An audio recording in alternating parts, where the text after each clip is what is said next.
12 अगस्त 2018 को नासा ने Parker solar probe नाम के एक स्पेसक्राफ्ट को लॉन्च किया, जिसका काम सूर्य के वातावरण की बाहरी परत, जिसको कोरोना कहा जाता है, उसकी स्टडी करना था, ताकि हमें सौर तूफान और उसके स्ट्रक्चर या सूरज से रिलेटेड और भी अहम जानकारियां मिल सकें। इस स्पेसक्राफ्ट ने अप्रैल 2021 में सूर्य के कोरोना में एंटर किया। तब से यह लगातार रिसर्च वर्क कर रहा है और इसने सूरज की सबसे करीब से ऐसी तस्वीरें पृथ्वी पर भेजी हैं जो इसके भयानक रूप को करीब से देखने का मौका देती हैं। पार्कर सोलर प्रोब ने सूरज के कई ऐसे रहस्यों से पर्दा उठाया है जो बेहद हैरान करने वाले हैं, और इसी में से एक है सूरज से निकलने वाली आवाज।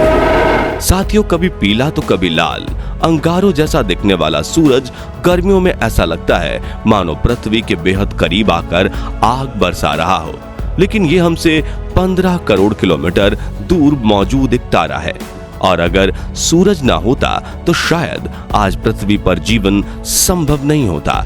इसका काम सिर्फ हमें रोशनी और ऊर्जा देना ही नहीं है, बल्कि इससे हेल्थ बेनिफिट्स के अलावा कई प्राकृतिक फायदे भी हैं, जिसकी हमारे जीवन में बहुत ही ज्यादा इंपॉर्टेंस है, और शायद इसीलिए कई धर्मों में सूरज को पूजा जाता है। साथियों, पृथ्वी से बेहद छोटा और शांत दिखने वाला सूरज असल में एक बहुत बड़ा आग का गोला है, जिसकी सतह पर बहुत से लावे और आग की लहरें चलती हैं। इतना ही नहीं, सूरज पूरे सौर मंडल में करोड़ों परमाणुओं और हाइड्रोजन बम के बराबर एनर्जी ट्रांसफर करता है। यही वजह है कि इसकी कोर का टेम्परेचर 1.5 करोड़ डिग्री सेल्सियस तक आंका गया है। साथियों, केवल 100 डिग्री सेल्सियस पर पानी उबलने लगता है, तो हम सोच सकते हैं कि 1.5 करोड़ डिग्री पर क्या होता होगा। हमारा सूरज पूरी तरह से हैरान करने वाले रहस्यों से भरा हुआ है, जिसमें इस पर आने वाले सौर तूफान भी अपने आप में बेहद रहस्यमयी और डरावने हैं। सौर तूफान सूर्य से निकलने वाला रेडिएशन होता है, जो पूरे सौर मंडल को प्रभावित कर सकता है। इसके प्रभाव से धरती का मैग्नेटिक फील्ड तक नहीं बचता। इसी वजह से इसे एक आपदा कहा जाता है। यह पृथ्वी के आसपास के वातावरण की एनर्जी पर भी अपना असर डालता है।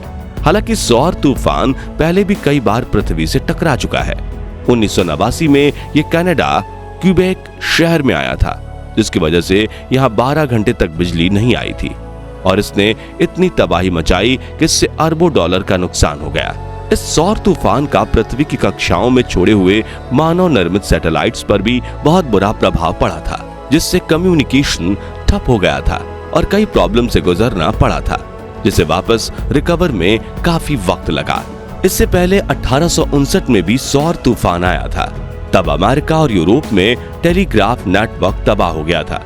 सौर तूफान एनर्जी का वो पावरफुल एक्सप्लोजन होता है जिससे radio communication, power grids and navigation signals पर बहुत बुरा इम्पैक्ट पड़ता है। इतना ही नहीं, इस स्पेस में मौजूद एस्ट्रोनॉट्स और स्पेसक्राफ्ट को भी जान का रिस्क होता है। साथियों, ये तूफान तब आए थे जब स्मार्टफोन्स और इंटरनेट नहीं हुआ करते थे, लेकिन आज इसका वाइडली यूज हो रहा है और इंटरनेट के यूजर्स में भी रैपिड ग्रोथ हुई है। ऐसे में अगर ये तूफान फिर से आता है तो इंटरनेट का इस्तेमाल पूरी तरह से बाधित हो जाएगा और कई छोटे बड़े काम रुक जाएंगे जो बहुत ही ज्यादा इंपॉर्टेंट हैं। इसी वजह से वैज्ञानिक इस सौर तूफान पर रिसर्च कर रहे हैं, ताकि इसे समझ के फिर से तबाही मचने से रोका जा सके। साथियों, पार्कर सोलर प्रोब स्पेसक्राफ्ट ने सूरज के कई ऐसे रहस्यों से पर्दा उठाया है जो बेहद हैरान करने वाले हैं, और इसी में से एक है सूरज से निकलने वाली आवाज। जी हाँ, ये आवाजें कई तरह की हैं, और आज हम आपको सूरज से निकलने वाली 6 तरह की आवाजों को सुनवाएंगे, जिनमें से कुछ तो बहुत ही डरावनी है और कुछ बहुत ही मधुर। लेकिन इससे पहले आपके लिए ये जानना जरूरी है कि स्पेस में किसी भी तरह की आवाज ट्रैवल नहीं करती, लेकिन आज जो ऑडियो आप सुनने जा रहे हैं उन्हें उस डेटा का इस्तेमाल करके बनाया गया है जिसे पार्कर सोलर प्रोब द्वारा भेजा गया था। नासा के वैज्ञानिकों के अकॉर्डिंग सूर्य की चाल में हो रहे बदलाव, साथ ही साथ बदलाव की वजह से सूर्य से निकलने वाली सौर लहरों और विस्फोट के कारण यह आवाज निकलती है। खास बात यह है कि सूर्य से निकलने वाली आवाजों की फ्रीक्वेंसी इस तरह है कि लोग इन्हें आसानी से सुन सकते हैं। यह आवाज लगातार निकल रही है। लेकिन मुश्किल ये है कि सूरज के इतने करीब कोई चीज जा नहीं सकती। पर अच्छी बात यह है कि पाका सोलर प्रोब और नासा के साइंटिस्ट की मेहनत की वजह से आज हम घर बैठे इन आवाजों को बहुत ही आसानी से सुन सकते हैं। तो चलिए बिना देर किए एक एक करके इन ऑडियो क्लिप को सुनते हैं।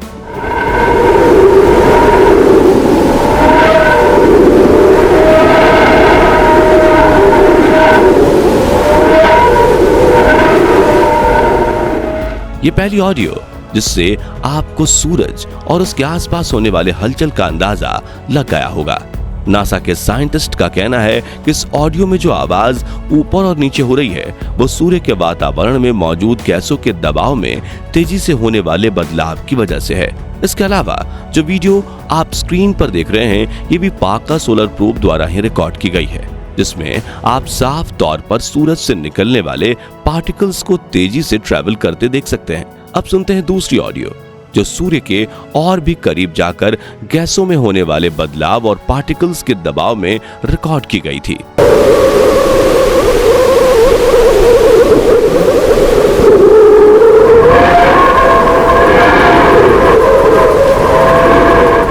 ये बहुत ही डरावनी ऑडियो है जो शायद सूरज के करीब होने वाली तेज हलचल और दबाव की वजह से इतनी खतरनाक लग रही है।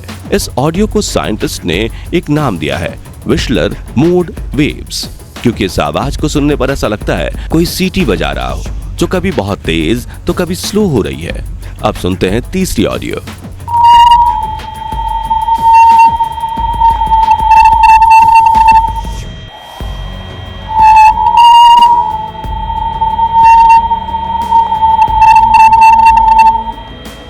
यह आवाज भी सीटी बजाने जैसी है, लेकिन पहले वाले ऑडियो से थोड़ी शांत और मधुर है। इसे पार्कर सोलर प्रोब ने हाई चार्ज्ड पार्टिकल से होने वाले दबाव में रिकॉर्ड किया था। यह ऑडियो बहुत ही ज्यादा खास है क्योंकि इसमें सूरज से निकलने वाली एक स्पेशल वेव को रिकॉर्ड किया गया है जो बहुत ही हाई फ्रीक्वेंसी पर ट्रैवल करती है।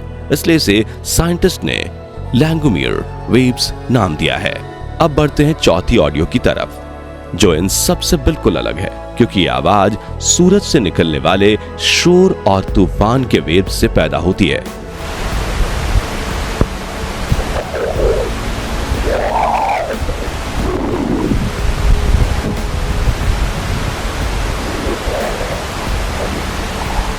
ये ऑडियो सूरज के काफी करीब की है क्योंकि जिस वेव को इसमें रिकॉर्ड किया गया है वो सन के बहुत ही पास होती है। यह आवाज बिल्कुल वैसी है जैसे हमारे पृथ्वी पर आने वाली तूफान की आवाज होती है।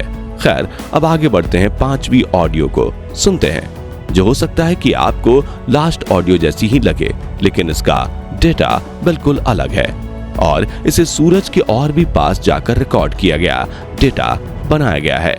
इसमें सूरज के और भी करीब मौजूद गैसेस और पार्टिकल्स का स्पेसक्राफ्ट से टकराने पर निकलने वाली आवाज सुनी जा सकती है।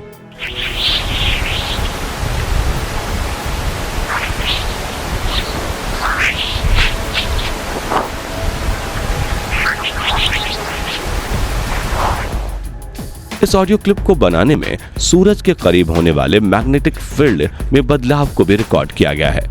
वैज्ञानिकों का कहना है कि इस आवाज को डेटा का इस्तेमाल करके सूरज पर चलने वाले सौर तूफानों के समय अंतराल को समझा जा सकता है, क्योंकि इसे सूरज पर सौर तूफानों और मैग्नेटिक फील्ड में होने वाले लगातार बदलाव दोनों से मिलकर बनाया गया है। फ्यूचर में इस डेटा या ऑडियो की मदद से जाना जा सकता है कि सूरज पर तूफान कितनी तेजी से और कब आते हैं। तो आइए अब सुनते हैं सूरज की छठी और हमारे इस लिस्ट की आखिरी ऑडियो जो बहुत ही ज्यादा स्पेशल है, ना सिर्फ हमारे लिए बल्कि साइंटिस्ट के लिए भी, क्योंकि ये पहली रिकॉर्डिंग है जो मैग्नेटिक फील्ड या सूरज पर चलने वाले सौर तूफानों के डेटा से रिकॉर्ड नहीं की गई, बल्कि ये उन छोटे छोटे पत्थरों की ऑडियो रिकॉर्डिंग है जो स्ट्रॉन्ग ग्रेविटी से बंधे हुए हैं और सोलर प्रोब के बिल्कुल 70,000 किलोमीटर की स्पीड से सूरज की ओर बढ़ने की वजह से लगातार इससे टकराते हुए आवाज पैदा कर रहे हैं।